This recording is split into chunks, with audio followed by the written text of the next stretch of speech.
আসসালামু আলাইকুম চেয়ারম্যান সাহেব। ওয়ালাইকুম আসসালাম। ভাই আমি কি চেয়ারম্যান আছি না? চেয়ারম্যান তো আগে ছিলাম। ওই একই হইলো এক সময় তো ছিলেন নাকি? এটা কথা সত্য কইছি বাস্তা। আছেন কেমন? হ্যাঁ ভালোই আছি। বাস্তা তোমারে যখন পার্সোনাল পাইলাম, হ্যাঁ তোমার সাথে একটু পরামর্শ করি। হ্যাঁ বলেন কি পরামর্শ? আগে তো চেয়ারম্যানই করিয়া মোটামুটি এটা একটা ব্যবসা করছি। এখন চাইতে আছি চেয়ারম্যানই তো আর নাই আমার। এখন চিন্তা করছি যে একটা ব্যবসা বাণিজ্য করবো, কিন্তু কার সাথে আলাপটা করবো। এখন চিন্তা করলাম যে তুমি একটা ভালো বলা এলাকা, হ্যাঁ তুমি একটা ভালো পরামর্শ দিতে পারবা।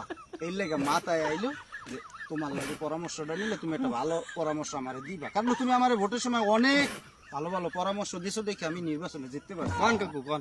এখন আমি চাইতে আছি একটা ব্যবসা করতে। এখন তুমি কি করো, আমার একটা ব্যবসার বুদ্ধি দাও দেখি। কি ব্যবসা করবেন?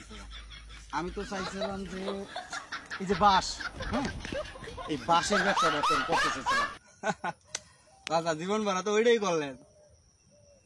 হ্যাঁ জীবন ভর ওইটা করলাম মানে? ও বুঝেন নাই না? হুম। ভোট নিয়ে দিলেন ফাঁস, পরে তো জনগণকে দিলেন খালি বাস। হাই তুমি এটা কথা কইলা? বুঝবেন বুঝবেন পরে খুঁজবেন। এর লেগে কয় ভালা পোলাপানের পরামর্শ নিতে নাই, অনেক সময় খারাপ পোলাপানের পরামর্শ নিতে হয়।